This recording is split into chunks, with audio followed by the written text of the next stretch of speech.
Black and white की शुरुआत हम उस सवाल से करना चाहते हैं जिसका जवाब पूरा देश जानना चाहता है, और वो सवाल यह है कि भजन लाल शर्मा कौन है। आज देश में बहुत सारे लोग गूगल पर भजन लाल शर्मा को खोज रहे हैं और जानने की कोशिश कर रहे हैं कि ये हैं कौन।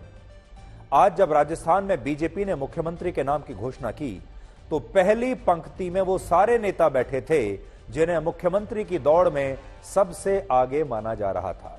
लेकिन आज जब ऐलान हुआ तो ना तो वसुंधरा राजे सिंधिया मुख्यमंत्री बनी, ना बाबा बालकनाथ बने, ना दिया कुमारी बनी, ना राजेंद्र सिंह राठौड़ बने, ना केंद्रीय मंत्री गजेंद्र सिंह शेखावत बने, ना ही केंद्रीय कानून मंत्री अर्जुन राम मेघवाल का नंबर आया, और ना ही किरोड़ी लाल मीणा का नंबर आया। इन तमाम नेताओं की जगह बीजेपी ने राजस्थान में भी एक ऐसे नेता को मुख्यमंत्री बना दिया जो आखिरी पंक्ति में बैठा हुआ था और जिन्हें आज अपने घर से निकलते वक्त भी शायद इस बात का अंदाजा नहीं था कि वो जिस विधायक दल की बैठक में जा रहे हैं उसी बैठक में उन्हें पार्टी राजस्थान का मुख्यमंत्री चुनने वाली है। तो कल भी हमने आपसे ये बात कही थी कि पहली पंक्ति में जो बड़े बड़े नेता बैठते हैं, असल में मीडिया का, चुनावी विश्लेषकों का, बड़े बड़े नेताओं का, विपक्षी दलों का, सबका ध्यान पहली पंक्ति में बैठने वाले नेताओं पर रहता है। और अक्सर यही कहा जाता है कि पहली पंक्ति में जो बड़े बड़े नेता बैठे हैं यही बनेंगे। लेकिन बीजेपी ने आज एक बार फिर से एक ऐसे नेता को चुन लिया जो पहली नहीं बल्कि आखिरी पंक्ति में बैठा हुआ था, जिसके बारे में किसी ने कल्पना भी नहीं की थी। देखिए, बीजेपी के विधायक दल की बैठक है जिसके बाद ये फोटो ली गई, और इस फोटो में अगर आप देखेंगे तो भजन लाल शर्मा कहां खड़े हुए हैं? आखिरी पंक्ति में खड़े हुए हैं। यह है लोकतंत्र की खूबसूरती।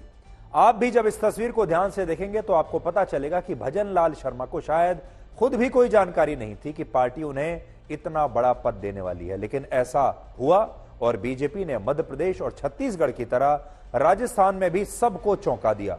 और खुद भजन लाल शर्मा के लिए आज के इस पूरे घटनाक्रम पर यकीन करना मुश्किल था। मुझे पूरा यकीन है उन्हें भी लग रहा होगा जैसे वो कोई सपना देख रहे हैं, और ऐसा सपना जो शायद पूरा भी नहीं होने वाला। लेकिन यह सपना नहीं, हकीकत थी। इससे भी बड़ी बात यह कि भजन लाल शर्मा को मुख्यमंत्री बनाने का ऐलान बीजेपी ने देखिए किससे करवाया। यह ऐलान करवाया वसुंधरा राजे सिंधिया से, और शायद आज का दिन वसुंधरा राजे सिंधिया के राजनीतिक जीवन का सबसे मुश्किल और अशुभ दिन था। आज जब केंद्रीय पर्यवेक्षक के तौर पर राजनाथ सिंह और बाकी बड़े नेता जयपुर पहुंचे तब सबसे पहले उनकी मुलाकात वसुंधरा राजे सिंधिया से हुई, और फिर इस मुलाकात के बाद वसुंधरा राजे को वो पर्ची दी गई जिसमें नए मुख्यमंत्री का नाम लिखा था। यानी उनकी मुट्ठी में नए मुख्यमंत्री के नाम की पर्ची थी। वसुंधरा राजे जब मुख्यमंत्री के नाम की घोषणा करने वाली थी तब वो एक जगह काफी निराश भी दिखी, और कई बार ऐसा भी हुआ जब उनके चेहरे के हाव भाव ऐसे थे जिससे यह लग रहा था कि वो तुरंत मुख्यमंत्री के नाम की घोषणा करके वहां से बस चले जाना चाहती हैं, वहां एक मिनट भी बैठना नहीं चाहती। उनके चेहरे पर घोर निराशा थी, कभी कभी उनके चेहरे पर क्रोध भी था, और कभी कभी ऐसा लगता था जैसे थोड़े थोड़े आंसू भी उनके आंखों से निकल रहे हैं। लेकिन पार्टी की तरफ से उन्हें साफ कह दिया गया था कि उन्हें ही भजन लाल शर्मा के नाम की घोषणा करनी होगी, और उनके साथ राजभवन जाकर उन्हें मुख्यमंत्री बनाने की औपचारिकताओं को भी उन्हें ही पूरा करना होगा, क्योंकि वो राजस्थान की सबसे बड़ी, सबसे कद्दावर, सबसे वरिष्ठ नेता हैं बीजेपी की। और ये सबसे मुश्किल काम आज वसुंधरा राजे को करना ही पड़ा, ना चाहते हुए भी। उन्होंने एक बार हंसने की कोशिश भी नहीं की, एक बार मुस्कुराने की कोशिश भी नहीं की, एक बार यह भी दिखाने की कोशिश नहीं की कि सब कुछ ठीक ठाक है, उन्हें कोई फर्क नहीं पड़ता, वो इस फैसले में शामिल है। उनके चेहरे पर सब कुछ साफ साफ नजर आ रहा था। कहते हैं एक तस्वीर हजारों शब्दों के बराबर होती है, और आज वसुंधरा राजे की तस्वीरें भी हजारों शब्दों की न जाने कितनी कहानियां बयां कर रही हैं। और इस कहानी को आप आज इस वीडियो विश्लेषण से समझ सकते हैं। इसलिए आज हमने ये विश्लेषण करने के लिए तस्वीरों की मदद ली है, वीडियोस की मदद ली है, और मेरे कहने की कोई जरूरत ही नहीं है। आप इन तस्वीरों को देख लीजिए और ये वीडियो देख लीजिए, आप सब समझ जाएंगे।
1947 में एक बड़ी मशहूर फिल्म आई थी जिसका नाम था दो भाई, और उसमें गीता दत्त का एक सुपर हिट गाना था जिसके बोल थे, मेरा सुंदर सपना बीत गया। और आज ये गाना वसुंधरा राजे पर बिल्कुल ठीक बैठता है। आज उनका सपना टूट गया, आज उनका दिल भी टूट गया, और आज का दिन उन्हें देखने को मिलेगा ये शायद उन्होंने सोचा भी नहीं होगा। आज आपको यह भी देखना चाहिए कि कल जब इसी तरह की स्थिति मध्य प्रदेश में शिवराज सिंह चौहान के सामने थी, यानी जब शिवराज सिंह का राज समाप्त हो रहा था उन्हीं की आंखों के सामने, तब उन्होंने बड़ी विनम्रता के साथ नए मुख्यमंत्री मोहन यादव को आशीर्वाद भी दिया और खुशी खुशी इस बात को स्वीकार किया कि पार्टी ने उन्हें अब तक सब कुछ दिया है और अब उनकी बारी है कि वो भी पार्टी को वापस कुछ लौटाएं। लेकिन शिवराज सिंह चौहान की तुलना में जब आप वसुंधरा राजे की इन तस्वीरों को देखेंगे तो आपको पता चलेगा कि वो भजन लाल शर्मा को मुख्यमंत्री चुने जाने से बिल्कुल खुश नहीं थी और इस बात को उन्होंने छुपाने की कोशिश भी नहीं की और इस बात को मंच पर रहते हुए वो स्वीकार बिल्कुल नहीं कर पा रही थी। तो दो तस्वीरें आज आप देखिए, एक शिवराज सिंह चौहान की तस्वीर जब उनके सामने नए मुख्यमंत्री बैठे, जब उनका राज समाप्त हो रहा था, और एक वसुंधरा राजे की तस्वीर देखिए जब वसुंधरा राजे का राज समाप्त हो रहा था। बड़ी बात यह है कि मध्य प्रदेश में शिवराज का राज समाप्त हो गया और आज वसुंधरा राजे का राज भी समाप्त हो गया, यानी इन दोनों की पारी समाप्ति की घोषणा इन दो बड़े राज्यों में हो गई। 70 वर्ष की वसुंधरा राजे राजस्थान की 2 बार मुख्यमंत्री बन चुकी हैं, वो केंद्र सरकार में विदेश राज्य मंत्री भी रह चुकी हैं और वो भजन लाल शर्मा से बहुत सीनियर है। वसुंधरा राजे पहली बार 1985 में विधायक बनी थी, जबकि भजन लाल शर्मा 2023 में पहली बार जयपुर क्षेत्र की सांगानेर सीट से विधायक बने हैं, पहली बार विधायक बने हैं। यानी आप अनुभव और वरिष्ठता के पैमाने पर देखेंगे तो भजन लाल शर्मा वसुंधरा राजे के सामने कहीं नहीं ठहरते। एक तथ्य यह भी है कि वसुंधरा राजे सिंधिया भी कभी भजन लाल शर्मा से ज्यादा खुद भी परिचित नहीं थी, वो खुद नहीं जानती थी ये कौन है।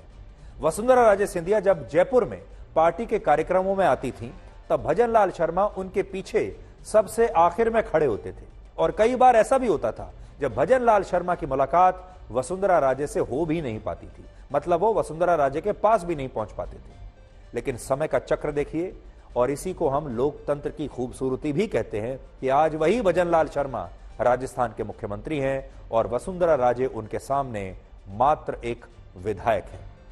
भले बीजेपी के नेता, विपक्षी पार्टियां और बड़े बड़े राजनीतिक विश्लेषकों और मीडिया का ध्यान कभी भजन लाल शर्मा पर नहीं गया, लेकिन प्रधानमंत्री मोदी की नजर हमेशा से उन पर थी और आज उसके सबूत मैं आपको दूंगा।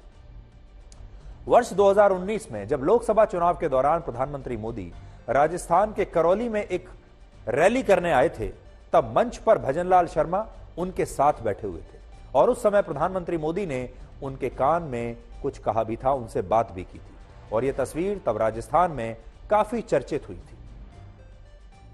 लेकिन आज इस तस्वीर को देखकर लोग ये कह रहे हैं कि तब शायद प्रधानमंत्री मोदी भजन लाल शर्मा से ये कह रहे थे कि वो राजस्थान के अगले मुख्यमंत्री होंगे और ये मोदी की गारंटी है। लोग इस तरह का मजाक कर रहे हैं कि शायद मोदी ने उन्हें 2019 में ही कह दिया था कि ये मोदी की गारंटी है, आगे चलकर तुम ही बनोगे मुख्यमंत्री। ये बात भी बहुत कम लोग जानते हैं कि जब जब प्रधानमंत्री मोदी राजस्थान के दौरे पर जाया करते थे तब तब हवाई अड्डे पर भजन लाल शर्मा भी उनका स्वागत करने के लिए मौजूद रहते थे और प्रधानमंत्री मोदी भजन लाल शर्मा के बारे में अच्छी तरह से जानते थे, परिचित थे। ये जो पंक्ति आप देख रहे हैं, देखिए ये वो पंक्ति है जो वहां के नेता स्वागत करने के लिए प्रधानमंत्री का आया करते थे और इस पंक्ति में आप देखेंगे भजन लाल शर्मा भी हैं और प्रधानमंत्री मोदी को भजन लाल शर्मा के बारे में पहले से ही पूरी जानकारी थी कि भजन लाल शर्मा क्या काम करते हैं, कैसे काम करते हैं, निस्वार्थ भाव से पार्टी की सेवा कर रहे हैं और संघ से भी जुड़े हुए हैं। प्रधानमंत्री मोदी और भजन लाल शर्मा के बीच एक कनेक्शन उस समय का भी है जब वर्ष 1991 में बीजेपी ने कन्याकुमारी से कश्मीर तक अनुच्छेद 370 को हटाने के लिए एकता यात्रा शुरू की थी और इस यात्रा में नरेंद्र मोदी की तरह भजन लाल शर्मा ने भी हिस्सा लिया था और उन्हें उधमपुर में तब गिरफ्तार कर लिया गया था। इसके अलावा भजन लाल शर्मा के बारे में एक खास बात यह भी है कि वर्ष 2018 में बीजेपी ने उन्हें विधानसभा का टिकट देने से भी इनकार कर दिया था और आज वही भजन लाल शर्मा राजस्थान में बीजेपी के मुख्यमंत्री हैं। इसके अलावा 2003 में भजनलाल शर्मा ने बीजेपी के खिलाफ बतौर निर्दलीय भी चुनाव लड़ा था और वो इन चुनावों में हार गए थे और बाद में उन्होंने बीजेपी में प्रदेश मंत्री रहते हुए पार्टी के साथ ही फिर रहने का फैसला किया था। यानी खट्टा मीठा रिश्ता उनका रहा है। भजनलाल शर्मा के लिए कहा जाता है कि वो V3 मॉडल वाले नेता हैं, जो विनम्र भी हैं, जिनके पास विजन भी है और जो नए भारत के विकास मॉडल को भी समझते हैं।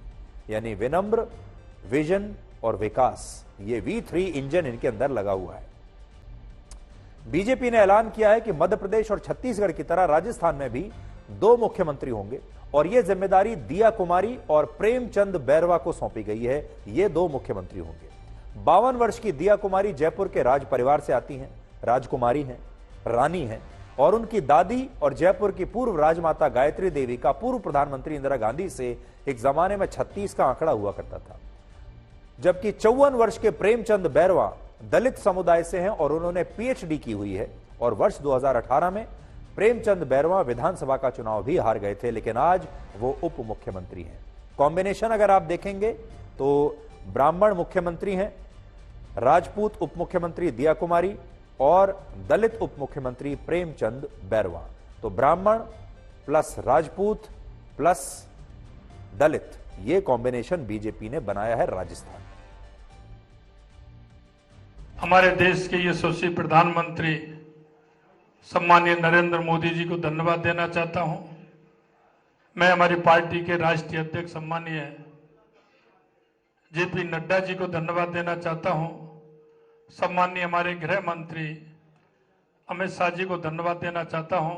नरेंद्र मोदी जी के नेतृत्व में हम राजस्थान का पूरी तरह से सर्वांगीण विकास किसी भी क्षेत्र में हो, निश्चित रूप से हम पूरा करेंगे। सर्वसम्मत से सभी ने इनका समर्थन किया है और विशेष रूप से इनके नाम का समर्थन प्रारंभ में जिन लोगों ने किया, श्री किरोड़ीलाल जी मीणा, श्री वासुदेव जी देवनानी, श्री मदन दिलावर, श्री जवाहर वेडम जी और श्री जाबर सिंह जी, इन सब सारे लोगों ने और इसके अतिरिक्त पूरे सदन ने श्री भजनलाल जी शर्मा के नाम का समर्थन हुआ। मैं हमारे माननीय प्रधानमंत्री जी का, हमारे माननीय राष्ट्रीय अध्यक्ष जी का, हमारे गृह मंत्री जी का, श्री राजनाथ सिंह जी का, हमारे प्रदेश के हमारे अध्यक्ष जी का और सभी प्रभारी गण का सबका धन्यवाद दूंगी कि आपने मुझे ये जिम्मेदारी सौंपी है और बिल्कुल पूरा प्रयास रहेगा कि मैं अपनी तरफ से सब कुछ करूंगी, काम करेंगे, अभी भी किया ही है। और बहुत मुझे लगता है कि भारतीय जनता पार्टी पे जो जिस तरह से जनता ने विश्वास जताया है और माननीय प्रधानमंत्री जी के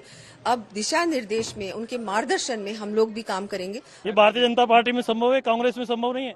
कांग्रेस में तो कितने झगड़े हुए थे अशोक गहलोत और सचिन पायलट जी के बीच में। तो निश्चित रूप से भारतीय जनता पार्टी में कार्यकर्ताओं को सम्मान जो मिलता है, मेरे जैसा आदमी, अध्यापक का लड़का विधायक बन सकता है दूसरी बार, ये भारतीय जनता पार्टी में संभव है। मेरी दादी हॉस्पिटल में 4th क्लास थी, ये भारतीय जनता पार्टी में हो सकता है कि भजनलाल जी जैसा संगठन का एक छोटा सा कार्यकर्ता आज मुख्यमंत्री। अब आपको मायावती की फैमिली इंजीनियरिंग बताते हैं, जिसके तहत उन्होंने अपने सगे भतीजे को अपना उत्तराधिकारी घोषित कर दिया है। उनके बाद उनका भतीजा ये सारा राजपाट BSP का संभालेगा। वर्ष 2008 में मायावती ने अपनी आत्मकथा लिखी थी, जिसका नाम था मेरे संघर्ष में जीवन का सफरनामा, और इसमें मायावती ने लिखा कि उनके बाद बहुजन समाज पार्टी का अगला नेता उनके परिवार से नहीं होगा। लेकिन आज उन्होंने उस वादे को तोड़ दिया और अपने छोटे भाई के बेटे आकाश आनंद को अपना उत्तराधिकारी घोषित करके अपने ही वचन को उन्होंने तोड़ दिया। मायावती को बहुजन राजनीति की विरासत स्वर्गीय कांशीराम से मिली थी और कांशीराम ने वर्ष 1984 में BSP की स्थापना की थी और कांशीराम दलितों के उत्थान के लिए इतने गंभीर थे कि उन्होंने अपने परिवार तक को बहुजन समाज के लिए, दलितों के लिए छोड़ दिया था। लेकिन ऐसा लगता है कि मायावती अपने परिवार के उत्थान के लिए इतनी गंभीर हैं कि उन्होंने अपने 28 वर्ष के भतीजे को अपना उत्तराधिकारी नियुक्त कर दिया। और कांशीराम और मायावती की राजनीति में एक अंतर यह भी है कि कांशीराम ने दलितों के उत्थान के लिए अपने परिवार को छोड़ा और मायावती ने परिवार के उत्थान के लिए दलितों को छोड़ दिया। 2001 में जब कांशीराम ने अपने बाद मायावती को BSP का उत्तराधिकारी नियुक्त किया था, तब उन्होंने कहा था कि उन्हें मायावती से बहुत उम्मीदें हैं और मायावती ने भी उस समय वादा किया कि वो दलितों के उत्थान के लिए अपना पूरा जीवन समर्पित कर देंगी। तस्वीरें आप देख सकते हैं उन दोनों की। लेकिन आज जो बीएसपी की स्थिति है, उससे लगता है कि मायावती काशीराम से किए गए उन वादों को भूल गई। तो 22 साल के बाद सुश्री मायावती ने अपना यह वादा तोड़ दिया और अपने भतीजे को ही अपना उत्तराधिकारी नियुक्त कर दिया और बीएसपी अब एक पारिवारिक पार्टी औपचारिक रूप से बन गई। अगर आप भारत की राजनीति को देखेंगे तो बीजेपी को छोड़कर जितनी भी पार्टियां हैं, चाहे वो राष्ट्रीय पार्टियां होंगी, एक आप इसमें अरविंद केजरीवाल की पार्टी को भी अलग रख सकते हैं, वो भी अभी पारिवारिक पार्टी नहीं बनी है। लेकिन अगर आप बाकी पार्टियां देखें, कांग्रेस पार्टी को गांधी परिवार चलाता है, एक के बाद एक वही उत्तराधिकारी बनते हैं। समाजवादी पार्टी को अखिलेश यादव चलाते हैं, उससे पहले उनके पिता मुलायम सिंह यादव चलाते थे। आरजेडी को लालू यादव और उनके बच्चे चलाते हैं। शिवसेना को ठाकरे परिवार चलाता है। जम्मू कश्मीर में अगर आप देखें तो उमर अब्दुल्ला और फारूक अब्दुल्ला अपनी पार्टी चलाते हैं। महबूबा मुफ्ती सईद अपनी पार्टी चलाती हैं, उनके पिता ने वो पार्टी बनाई थी। इसी प्रकार से अकाली दल को देख लीजिए, वो भी एक परिवार की पार्टी है। इसी तरह से आप डीएमके को देख लीजिए, एक परिवार की पार्टी है। ज्यादातर पार्टियां, अगर आप कम्युनिस्ट पार्टियों को छोड़ दें, कम्युनिस्ट पार्टी में ऐसा कभी नहीं होता और बीजेपी में भी ऐसा कभी नहीं होता। इसके बाद बीएसपी भी एक ऐसी पार्टी थी जिसमें मायावती और काशीराम अलग अलग परिवारों से थे, वो एक परिवार के नहीं थे, सहयोगी जरूर थे। अब बीएसपी भी एक पारिवारिक पार्टी बन गई, बाकी की क्षेत्रीय पार्टियों की तरह। मायावती चाहती तो पार्टी के वरिष्ठ नेता सतीश चंद्र मिश्रा को अपना उत्तराधिकारी नियुक्त कर सकती थी, जिन्हें बीएसपी में मायावती के बाद दूसरा सबसे बड़ा नेता माना जाता है। लेकिन मायावती ने उन पर भरोसा न करके अपने छोटे भाई के बेटे पर भरोसा किया और उसे बीएसपी का राष्ट्रीय महासचिव नियुक्त कर दिया, जो पार्टी का सर्वोच्च कार्यकारी पद होता है।